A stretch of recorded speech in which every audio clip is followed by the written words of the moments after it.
जय जगन्नाथ। आज हूँ 23 अगस्ट शनिवार। आसतु जानिबा आजिर सकाळर टॉप करेंट अफेयर्स ओडिया भाषा रे समस्त ओडिशावासी मु सूर्यनारायण पाणिग्राही नहीं आसी।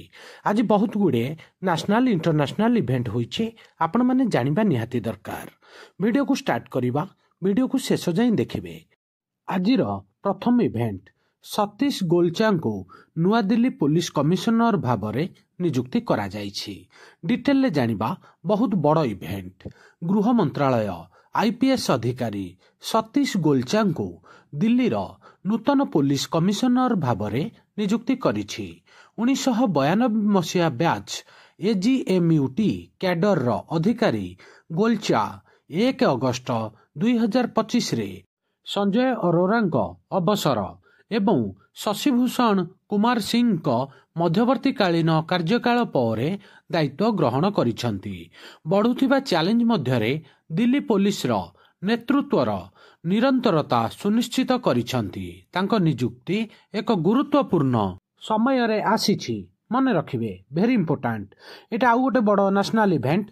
पोशाक शिल्प को समर्थन करने पाई भारत सेप्टेम्बर 30 पर्यंत 11% कपा आमदानी शुल्क को स्थगित रखिछि।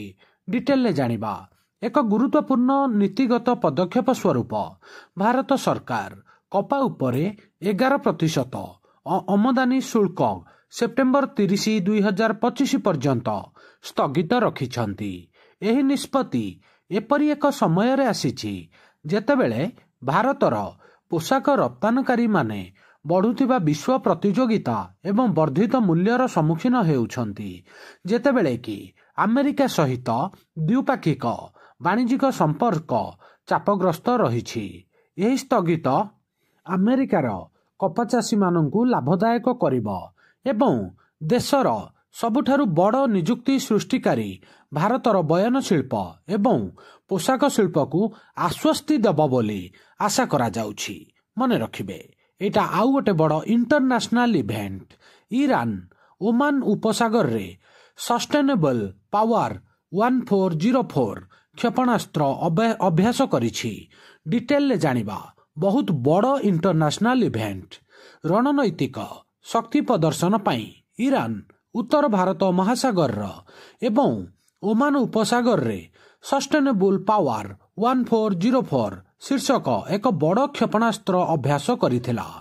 गुरुवार दिन आरंभ होइथिबा एही 2 दिनिया अभ्यास होउछि जून रे जो 12 दिनिया संघर्ष चलीथिला इजराइल सहित 12 डे वार परे ईरान प्रथम प्रमुख सामरिक अभ्यास, जहा वृद्धि पाइथिबा आंचलिक उत्तेजना एवं संप्रति सामरिक पतन पर सामुद्रिक प्रतिरोध जाहिर करिवा पई तेहरान प्रयास को प्रतिफलित करिछि। आपण मने रखिबे, ईरान राजधानी नाम भी होउछि तेहरान। Very important. आगु को बढ़िबा, एटा आउ गोटे बड़ नेशनल इंटरनेशनल इवेंट। मुक्त वाणिज्य चुक्तिनामा आलोचना आरंभ करिवा पई भारत एवं ईएईयू शर्तावली स्वाक्षर करिसंती। डिटेल ले जानिबा यूरेशिया सहित एहार अर्थनैतिक संपर्क को सुदृढ़ करिवा पई एक रणनैतिक पदक्षेप स्वरूप भारत यूरेशियन अर्थनैतिक संघ ईएईयू एक मुक्त वाणिज्य चुक्तिनामा एफटीए फ्री ट्रेड एग्रीमेंट पाई आलोचना आरंभ करिबा पाई आनुष्ठानिक भावरे संदर्भर शर्तावली टीओआर स्वाक्षर करिसंती। यही विकास भारत एवं अन्य 5टी विशिष्ट ब्लॉक जेउथिरे आर्मेनिया, बेलारूस, काजाकिस्तान, कर्गिज गणराज्य, रशिया अंतर्भुक्त। यही 5टा जाक देश मध्यरे वाणिज्य निवेश संपर्क वृद्धि करने दिगरे एक गुरुत्वपूर्ण पदक्षेप अटे। मने रखिबे, बहुत बड़ इंटरनेशनल इवेंट। आगु को बढ़िबा, एटा आउ गोटे बड़ नेशनल इंटरनेशनल इवेंट। द्विपाक्षिक संपर्क को आहुरी निबिड़ करिवा पई फिजी प्रधानमंत्री सिटेनी राबुका अगस्ट 24 रु 26 पर्यंत भारत ग्रस्तरे आसिबे। डिटेल ले जानिबा, एटा गोटे बहुत बड़ नेशनल इंटरनेशनल इवेंट। फिजी आमर गोटे बंधु राष्ट्र। एक गुरुत्वपूर्ण कूटनैतिक कार्यक्रम रे फिजीर प्रधानमंत्री सिटेनी लागामामा डा राबुका अगस्ट 24 रु 26 पर्यंत ଭାରତ ଗସ୍ତରେ ଆସିବେ। ଏକ ସରକାରୀ ଗସ୍ତ କରିବେ। ବୈଦେଶିକ ମନ୍ତ୍ରାଳୟ MA ଦ୍ୱାରା ଘୋଷଣା କରାଯାଇଥିବା ଏହି ଗସ୍ତ ଭାରତ ଏବଂ ଫିଜି ଦ୍ୱିପାକ୍ଷିକ ସହଯୋଗକୁ ଶାସନ, ବିକାଶ ଏବଂ ସାଂସ୍କୃତିକ ଅବଦାନ ସମେତ ବହୁବିଧ କ୍ଷେତ୍ରରେ ବୃଦ୍ଧି କରିବ ବୋଲି ଆଶା କରାଯାଉଛି।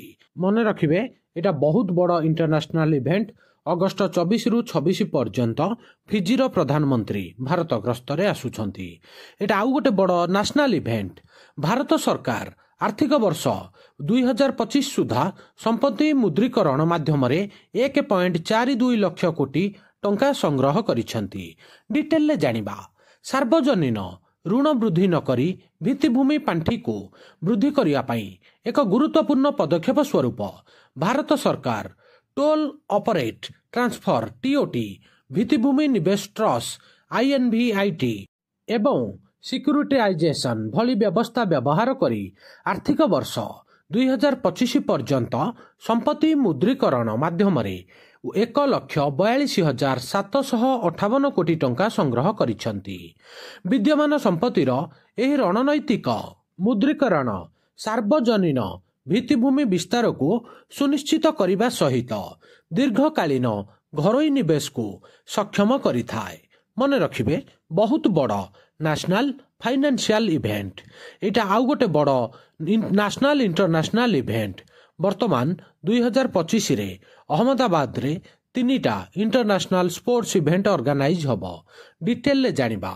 ଭାରତୀୟ କ୍ରୀଡ଼ା ପାଇଁ ଏକ ଉଲ୍ଲେଖନୀୟ ବିକାଶରେ ଅହମ୍ମଦାବାଦ 2025ରେ 3ଟି ପ୍ରମୁଖ ଅନ୍ତର୍ଜାତୀୟ କ୍ରୀଡ଼ା ଇଭେଣ୍ଟ ଆୟୋଜନ କରିବାକୁ ଯାଉଛି, ଯାହା ସହରକୁ ଏକ ଉଦୀୟମାନ ବିଶ୍ୱ କ୍ରୀଡ଼ା ହବ୍ ଭାବରେ ସ୍ଥାନିତ କରିବ। ଅତ୍ୟାଧୁନିକ ଭିତ୍ତିଭୂମି ଏବଂ ସକ୍ରିୟ ସରକାରୀ ସମର୍ଥନ ସହିତ ଗୁଜରାଟ ଏକ ବହୁ କ୍ରୀଡ଼ା ଉଚ୍ଚ ପ୍ରଦର୍ଶିତ ଗନ୍ତବ୍ୟସ୍ଥଳ ଭାବରେ ଦ୍ରୁତ ଗତିରେ ଉଭା ହେଉଛି। ଆଗାମୀ ଇଭେଣ୍ଟଗୁଡ଼ିକ ମହାଦେଶରେ ବିଭିନ୍ନ ସ୍ଥାନରୁ ଉଚ୍ଚ ଖେଳାଳିମାନଙ୍କୁ ଆକର୍ଷିତ କରିବ ଏବଂ ଅନ୍ତର୍ଜାତୀୟ କ୍ରୀଡ଼ା ସର୍କିଟ୍ରେ ଭାରତର ଉପସ୍ଥିତିକୁ ଉଚ୍ଚ କରିବାରେ ସାହାଯ୍ୟ କରିବ। ଏବେ ଜାଣିବା, ଯେଉଁ 3ଟା ଯାକ ବଡ଼ ବଡ଼ ଇଣ୍ଟରନ୍ୟାସନାଲ ଇଭେଣ୍ଟ ଗୁଜରାଟରେ ଅହମ୍ମଦାବାଦରେ ଆୟୋଜନ ହେବ ତା ନାଁ ମନେ ରଖିବେ। ପ୍ରଥମ ଇଭେଣ୍ଟଟା ହେବ କମନୱେଲ୍ଥ ଭାର ଉତ୍ତୋଳନ ଚାମ୍ପିଅନସିପ୍। ଦ୍ୱିତୀୟ ଇଭେଣ୍ଟ ଏସିଆନ୍ ଆକ୍ୱାଟିକ୍ ଚାମ୍ପିଅନସିପ୍।